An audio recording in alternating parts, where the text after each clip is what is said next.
are standing by for more details from the White House on today's call between President Biden and Chinese President Xi Jinping. It came after the U.S. issued a stern warning for China not to provide aid to Russia. Joining me now is Democratic Senator Robert Menendez. He is chairman of the Foreign Relations Committee. Hi, Senator. First off, what have you learned about this call? Well, I haven't gotten a full readout yet, other than, of course, it was a rather extensive call, particularly for someone who is a head of state of a country for which we have a strategic challenge with. And that the president, based on what I was told yesterday before he had the call, what he intended to say, was going to make it very clear in a very firm way that he expects China not to help Russia either get out of the international sanctions that are being levied, and certainly not to support China and be on the wrong side of history in terms of any military assistance to China as it wages an unjustified war against the people of Ukraine. Secretary of State Antony Blinken is calling on senators to quickly confirm State Department nominees who are vital in helping Ukraine battle Russia's onslaught. Some of these are key positions to help with the refugee crisis that is going on right now. 3.2 million have fled Ukraine. That's the latest numbers. You say that the delay in confirming these nominees is like helping Putin. So does that mean that you believe the senators who are blocking these nominations are directly helping Putin? Whether they realize it or not, they certainly are not assisting the Ukrainians. They certainly are not making life more difficult for Putin. When you have nominees, for example, the sanctions coordinator for the State Department was one of those nominees that I went to the floor to ask consent to confirm. Why? He passed bipartisan out of the committee.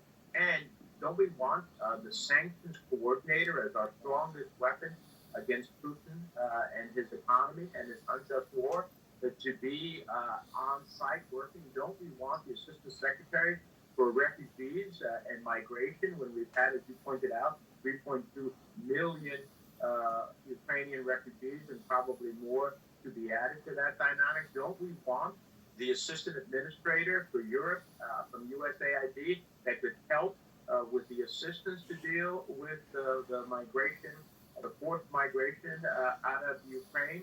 Don't we want the assistant secretary for nuclear and chemical non-proliferation on the job? These are all qualified individuals who passed the committee, for the most part, with bipartisan votes, sitting on the Senate floor and being impeded only by Senate Republicans for getting confirmed. And in doing so, I do believe that at the end of the day, they're helping Putin, not the Ukrainians. They're not helping Zelensky. Neither are the 31 Senate Republicans who voted against the legislation that gave Ukraine billions of dollars in assistance. Yeah, some Republican senators are calling on President Biden to actually do more to help Ukraine. Some of those senators voted against the spending bill that included $1.3 million of aid for Ukraine. So how does that square? How do you respond to that?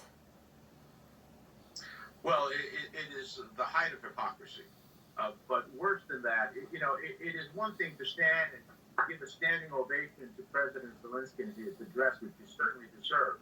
But what he deserves, and the Ukrainian people deserve far more, is the full $13.6 billion that was in that bill to help him with lethal defensive assistance as well as with the humanitarian assistance. What he needs is having those assistant secretaries of state that can push against Russia and its allies in terms of chemical or biological weapons not to use it. What he and the Ukrainians need is assistance for the 3.2 million that have had to flee Ukraine and millions more who are displaced inside of Ukraine, having the assistant secretary who can direct that effort as well as get international support for it. So that's what the Ukrainian people need. And it is mind-boggling that they stand up and applaud. They make speeches on the Senate floor that President Biden should respond. But President Biden, over the last 2 years, with the help of Congress, has spent nearly $2 billion in defensive assistance to Ukraine, as we should. Right. So it is the height of hypocrisy. I want to ask you, you mentioned chemical weapons. Is that the red line for you for more U.S. involvement?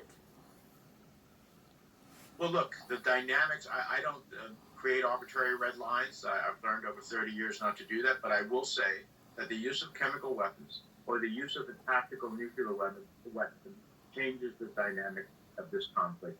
And NATO and the United States would have to recalibrate at that time. All right, Senator Bob Menendez, thank you so much for coming on and sharing your perspective.